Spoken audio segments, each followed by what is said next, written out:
안녕하세요. 또야사이언스입니다. 중학교 2학년 과학 2단원 5번째 시간이고요. 오늘은 저항의 직렬 연결과 병렬 연결에 대해서 정리하도록 하겠습니다. 유튜브 하단에 더보기를 클릭하시면 필기 PDF 자료를 다운받을 수 있는 링크가 있습니다. 자료를 다운받아서 같이 함께 필기하면서 학습하시기 바랍니다. 자, 본격적으로 시작하기 전에 지난 영상에서 설명드렸던 오음의 법칙을 한번 복습을 하면서 추가 설명을 드리도록 하겠습니다. 오음의 법칙은 전압, 전류, 저항의 관계를 나타낸 법칙이고요. 오음의 법칙에서는 반드시 이 동그란 도식을 외우셔야 된다, 기억하셔야 된다라고 설명드렸습니다. 이 도식에 보면 공간이 3개가 있죠. 그 3개의 공간에 각각 V, I, R이라고 적습니다. 그리고 해석할 때는 I와 R 사이에는 곱하기가 생략되어 있어서 V는 IR이라는 공식을 외우셔야 된다고 설명드렸고요. 그리고 V와 I 사이에는 나누기, 분해가. 그래서 R은 I분의 V 이렇게 외우셔야 된다고 설명을 드렸습니다. 마찬가지로 V와 R 사이에도 나누기, 분해가 있어요. 분수. 그래서 I는 R분의 V라는 공식을 외우셔야 된다고 했습니다. 요 도식으로부터 우리는 쉽게 V는 I 곱하기 R, I는 R분의 V, 그리고 R은 I분의 V라는 오음의 법칙의 3개의 공식을 쉽게 외울 수가 있습니다. 여기에 한 가지만 더 표시를 하도록 할게요. 자, 이 도식에서 V와 I의 관계는 비례관계다라고 표시해 주십시오.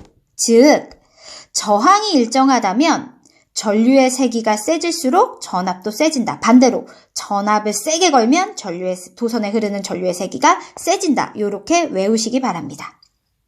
마찬가지로 V와 R 사이에도 비례관계가 성립합니다. 즉, I, 전류의 세기가 일정한 조건이라면 저항값이 클수록 걸리는 전압값도 커집니다. 마지막으로 I와 R 사이는 반비례 관계입니다. 즉, 전압값이 변하지 않는다면 저항값이 큰 곳에 전류의 세기는 약하게 흐릅니다. 저항은 전류를 방해하는 정도라고 했어요. 따라서 저항이 세면 전류는 약해질 수밖에 없는 거겠죠. 이렇게 V, I, R의 3개의 공식과 각각의 비례 또는 반비례 관계까지 반드시 알아두시기 바랍니다. 자, 그러면 본격적으로 저항의 직렬 연결부터 설명드릴게요. 오른쪽에 전기 회로를 한번 보시겠습니다. 건전지가 아래에 연결되어 있고요.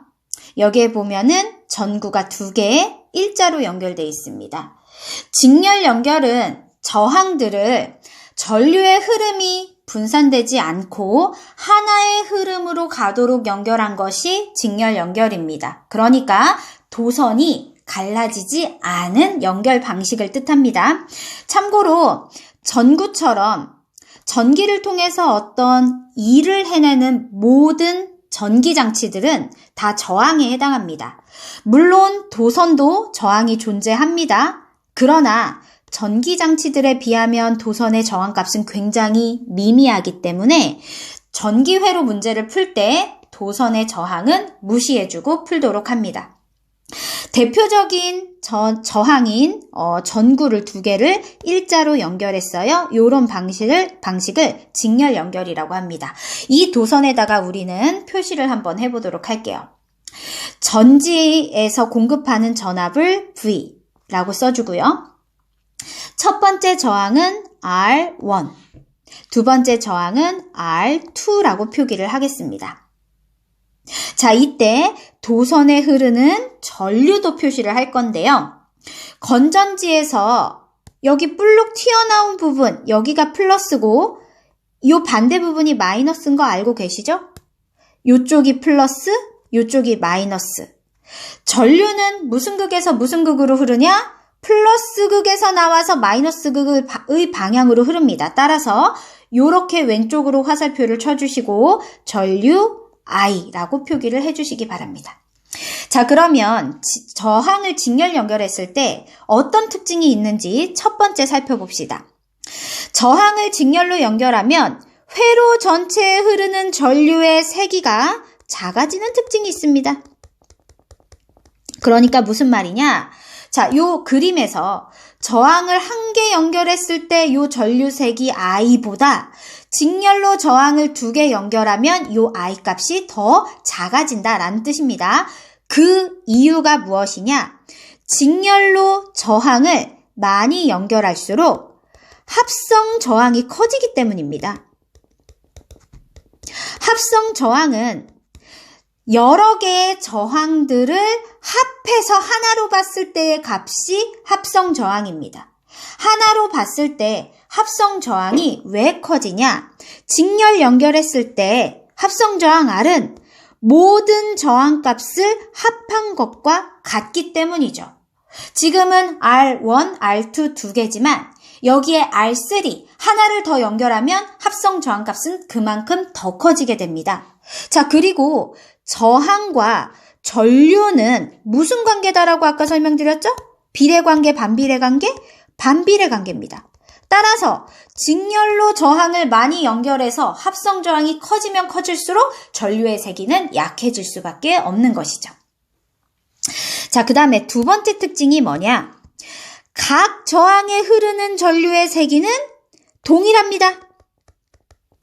직렬 연결일 때는 각 저항에 흐르는 전류의 세기는 같습니다. 자, 그림에 표시해 볼게요.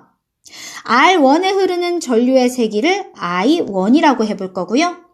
R2에 흐르는 전류의 세기를 I2라고 해보겠습니다. 자, 이때 I1과 I2는 같은데 뭐와도 같냐? 도선에 흐르는 전류색이 I와도 같습니다.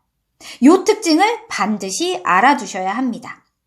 자, 그 다음에 세 번째, 하나의 전기기구가 끊어지면 나머지 전기기구도 작동하지 않습니다. 왜? 전기 도선이 하나로 다 연결돼 있기 때문에 중간에 끊어진 부분이 존재하면 전체적으로 전류가 차단되게 됩니다. 그래서 나머지 전기기구도 작동하지 않습니다. 따라서 가정 내에서 전기기구를 연결을 할 때는 직렬 연결 방식을 사용할 수 없습니다. 직렬 연결로 가전기구들을 연결했다면 컴퓨터 내에 배선이 하나 끊어지면 가정 내에 있는 모든 전기 제품들이 사용할 수 없는 상태가 됩니다. 따라서 가정 내 전기기구들은 모두 직렬이 아닌 병렬로 연결합니다. 다음 페이지에서 이따가 병렬을 설명드리도록 하겠습니다. 직렬 연결은 언제 사용하냐? 크리스마스 트리 생각해 보십시오. 일자의 전구들이 다다다다다닥 일렬로 연결되어 있습니다. 이런 방식이 직렬 연결이에요. 만약에 어느 전구 하나 내에서 배선이 끊어지게 되면 전체 전구가 불이 들어오지 않습니다. 자, 그 다음에 또 하나, 화재 경보 장치는 의도적으로 직렬 연결로 사용합니다. 화재 경보 장치 내에는 두 가지 부분이 있습니다. 화재 감지기랑 경보기, 이렇게 두 가지가 있고요. 평소에는 이 둘이 직렬로 연결되어 있지만 평소에는 끊어져 있습니다. 화재 감지기 내에는 구리와 철이 딱 붙어있는 도선이 있거든요. 그런데 구리와 철은 열에 의해서 팽창되는 정도가 다릅니다. 만약에 집에 불이 나서 이 둘이 열을 받게 되잖아요. 그러면 누가 팽창을 더 많이 하냐? 철이 팽창하게 됩니다. 철이 팽창하면서 쭉 늘어나서 구조가 바뀌면서 경보기와 연결이 되게 되고요. 이렇게 직렬로 연결되면 경보기에 전기가 통하게 되면서 경보기가 울리게 되게끔 하는 구조를 갖추고 있습니다. 화재 경보기 내에 화재 감지기와 경보기는 대표적인 직렬 연결 장치라고 생각하시면 됩니다. 자, 이제 다음 페이지로 넘어가서 병렬 연결의 특징을 살펴볼게요. 그림 먼저 가실게요. 아까와 마찬가지로 건전지에서 공급되는 전압을 V, 라고 표시해 볼 거고요.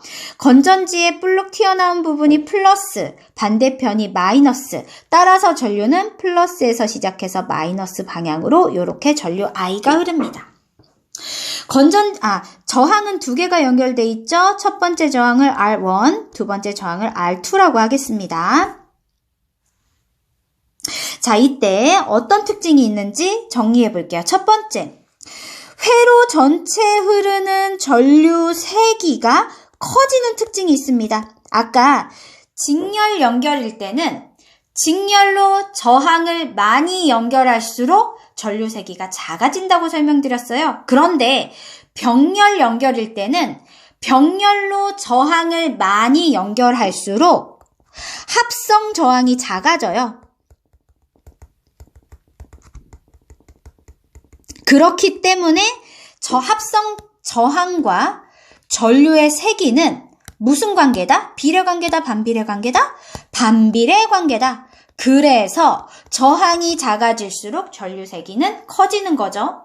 참고로 가정 내의 모든 전자제품들은 병렬 연결을 합니다. 자, 이때 가정에 있는 전자제품을 많이 연결할수록 전체 합성 저항값이 작아지고 전류 세기가 커진다고 말씀드렸죠? 그런데 과도하게 연결을 많이 하면 전류 세기가 너무 많이 커져서 어떤 현상이 일어나냐? 과열로 불이 날 수 있다라는 겁니다. 따라서 모든 가정에는 병렬로 전자제품을 연결하기는 하되 과열을 방지할 수 있는 누전 차단기를 모두 설치해야 한다까지 상식적으로 기억해 두시면 좋겠습니다. 자, 그 다음에 각 저항에 걸리는 전압값이 같다라는 특징을 꼭 알아두셔야 됩니다. 자, 무슨 말이냐? 여기 보면 그 건전지에서 공급하는 전압이 V였어요. 자, 그런데 병렬 연결 시에는 모든 저항에 같은 전압이 걸립니다. 따라서 R1에 걸리는 전압도 V가 되고요. R2에 걸리는 전압도 V가 됩니다. 자, 이 정보는 나중에 병렬 연결의 시험 문제를 풀 때 완전히 핵심이 되는 부분입니다. 따라서 병렬 연결 시 저항에 걸리는 전압은 같다라는 걸 반드시 기억해 주시기 바랍니다. 모든 저항에 걸리는 전압이 같기 때문에 전구의 개수가 늘어나도 밝기가 일정합니다.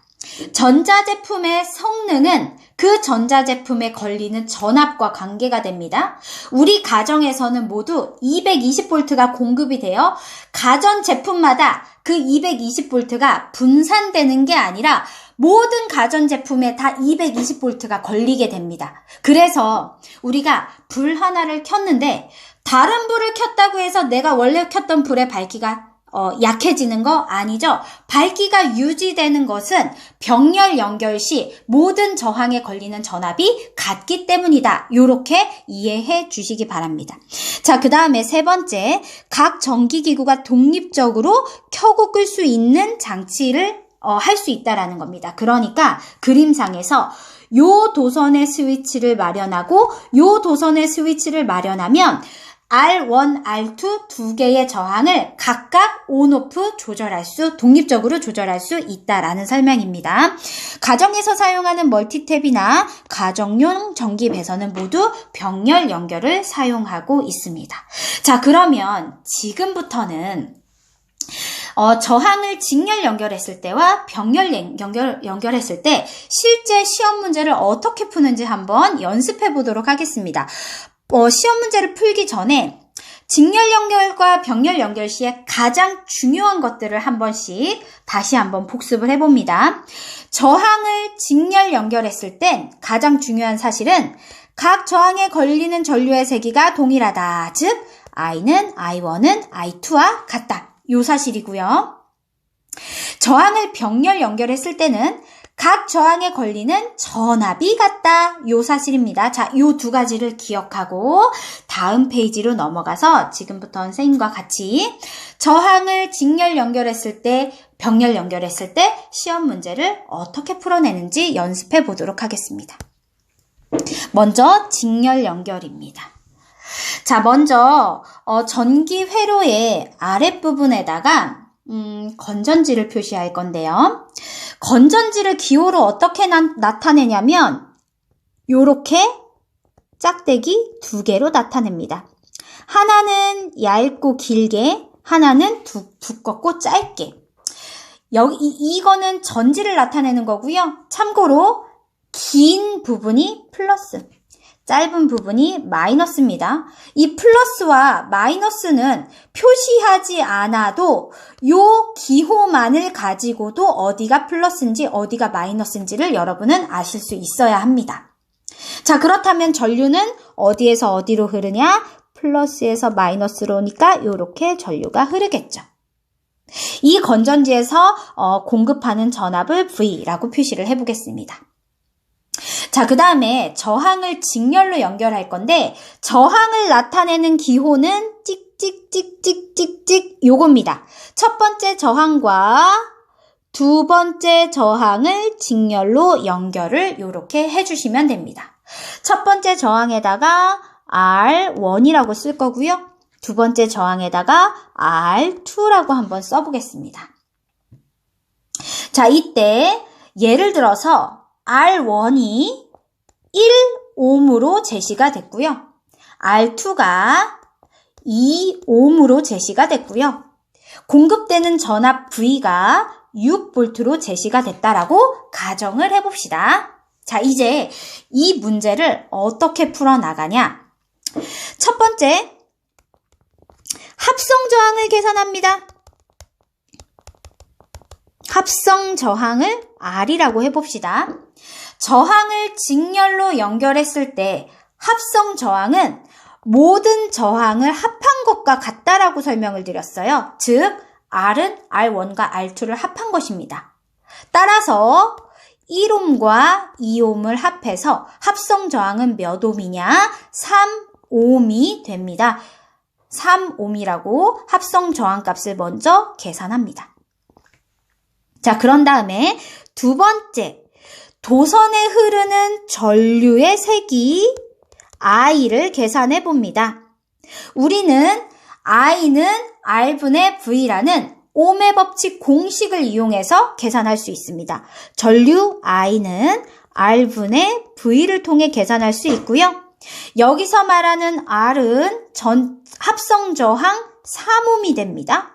V는 그 건전지에서 공급하는 전압 6V가 됩니다. 따라서 전류의 세기는 몇 암페어냐? 2암페어다 라고 해서 전류 I 값을 계산해냅니다. 자, 도선에다가 표시해 보겠습니다. 전류 I는 2암페어였어요. 자, 이때 우리가 기억해야 될 거, 직렬 연결 시 전류 값은 모든 저항에 일정하다. 요 사실 반드시 기억하라고 설명드렸죠?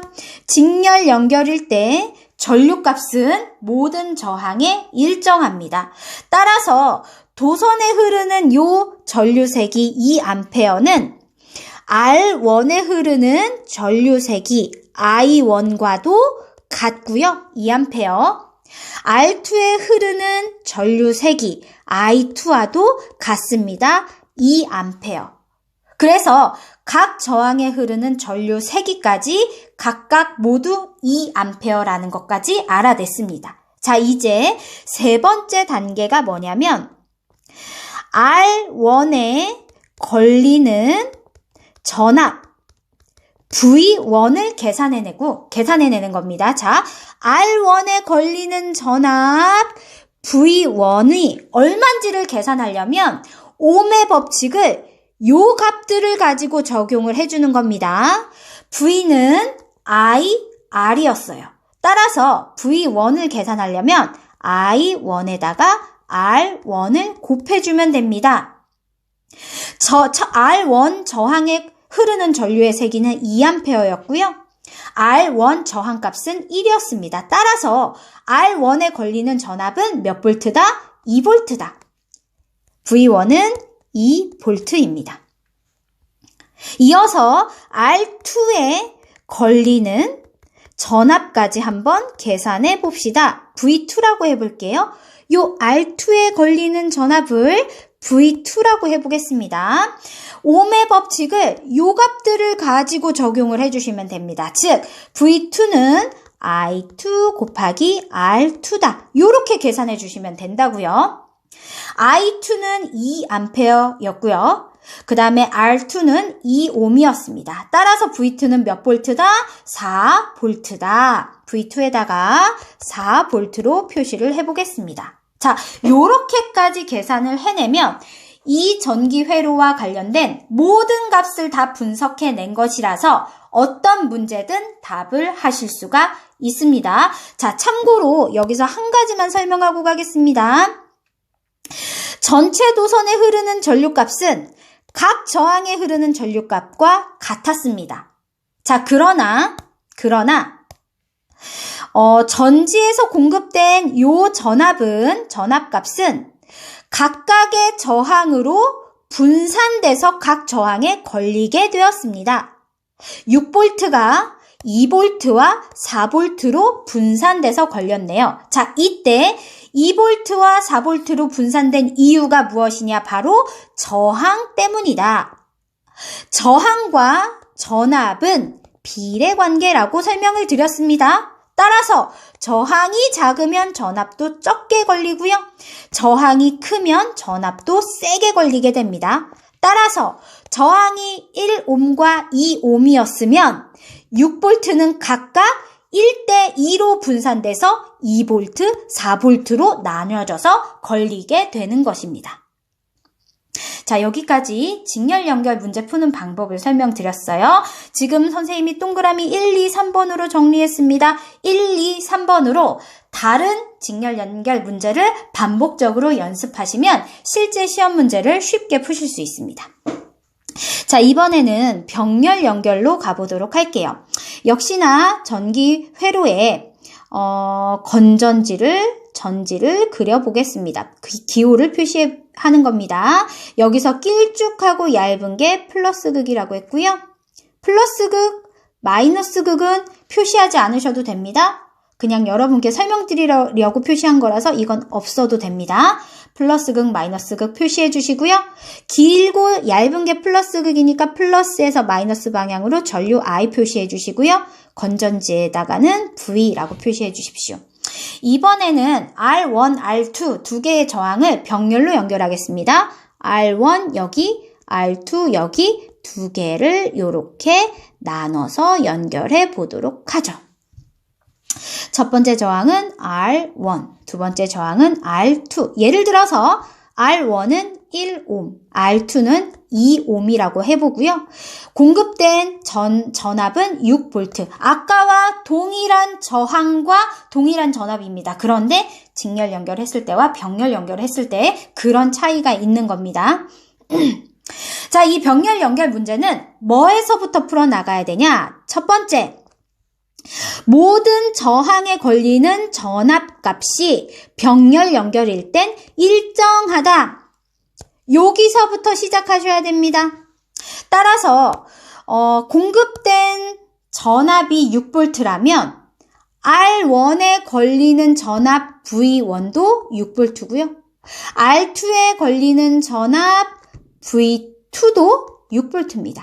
그래서 V1, V2 표시해 주세요. 자, 그런 다음에 두 번째, R1에 흐르는 전류 I1을 계산해냅니다. R1에, 자, 여기 보세요. 이렇게 흐르는 전류 I1을 계산해낼 때는 어떻게 하냐? 옴의 법칙을 요 값들을 가지고 적용을 해주는 겁니다. 즉, I1은 R1분의 V1으로 계산해준다는 겁니다. R1은 몇 옴이었냐? 1옴. V1은 6V. 따라서 R1에 흐르는 전류 I1은 6A가 됩니다. 얘는 6A다 표시해주세요. 마찬가지로 R2에 흐르는 전류 I2를 계산해 보겠습니다. R2에 자 여기 보십시오. 이렇게 I2 전류가 흐르는데 요 값을 뭐 가지고 계산하냐? 이 둘을 이용해서 ohm의 법칙을 적용하면 I2가 나온다는 겁니다. I2는 R2분의 V2로 계산할 수 있습니다. R2는 몇 옴? 2옴. V2는 몇 볼트? 6볼트. 따라서 몇 암페어? 3암페어. I2는 3암페어가 됩니다. 자, 그런 다음에 마지막으로 세 번째 단계에서 뭘 해주냐? 세 번째 단계에서 도선 전체에 흐르는 전류값을 계산해 줍니다. 그러니까 요 I 값을 계산하라는 말입니다. 요 I 값은 자 보세요. I라는 전류가 흐르다가 두 개 도선으로 나눠졌다라고 생각을 하는 겁니다. 그래서 첫 번째 위쪽으로는 6A, 아래쪽으로는 3A로 분산돼서 전류가 흘렀다라고 이해를 하신다면 요 I 값, 애초에 요 도선에 흐르던 I 값은 당연히 몇 암페어였겠습니까? 9암페어였겠죠? 요 I는 I1과 I2를 더해서 구합니다. 즉, 6 더하기 3 해서 9암페어다. 아이고, 여기 공간이 좀 부족하네요. 9암페어다. 이렇게 계산을 해내주시면 됩니다. 자, 그리고 이제 마지막으로 여기까지 해줍시다. 아까 직렬 연결일 때는 합성 저항을 처음으로 계산을 해줬어요. 왜? 직렬 연결일 때는 모든 저항을 다 합하면 합성 저항이 나오니까. 그런데 병렬 연결일 때는 합성 저항을 계산하는 공식이 있습니다. 그런데 그렇게 계산하는 건 좀 어려워요. 그래서 자, 우리는 도선 전체에 걸리는 전압이 6V다. 그리고 도선 전체에 흐르는 전류의 세기가 9A다라는 걸 방금 계산해냈죠. 요 둘을 이용해서 ohm의 법칙을 적용을 하면 합성 저항 R값을 알 수 있습니다. 마지막으로 합성 저항 R값은 I분의 V로 계산해 주시면 됩니다. 전체 전류 흐름이 9A였고요. 전압은 6V였습니다. 따라서 약분 2, 약분 3, 전체 저항은 3분의 2 ohm이다. 요렇게 답변하시면 됩니다. 아까 설명드렸지만 병렬 연결일 경우에는 각각의 저항을 병렬 연결하면 전체적인 합성 저항값은 작아진다고 설명드렸습니다. 3분의 2옴, 3분의 2옴 요 값은 1옴보다도 2옴보다도 작은 값입니다. 합성 저항이 작아진 만큼 전류 세기는 세지게 된다, 커지게 된다라고 설명을 드렸습니다. 자, 그리고 병렬 연결일 때는 전체 전압과 각 저항에 걸리는 전압이 같게 됩니다. 그리고 병렬 연결일 때는 도선에 흐르는 전류가 양쪽으로 나뉘어져서 분산돼서 흐르게 되는데 9A가 6A와 3A로 왜 분산이 됐느냐? 병렬로 연결된 각 저항이 각각 1옴과 2옴이었기 때문입니다. 저항과 전류는 아까 설명드렸듯이 반비례 관계입니다. 따라서 저항값이 작은 곳에 전류가 세게 흐르게 되고요. 저항값이 큰 곳에 전류가 약하게 흐르게 됩니다. 저항이 1대 2였다면 전류는 2대 1로 분산돼서 흐르기 때문에 6A, 3A로 분산되었다. 이렇게 이해하시면 되겠습니다. 자, 여기까지 직렬 연결, 병렬 연결 문제 푸는 것도 설명을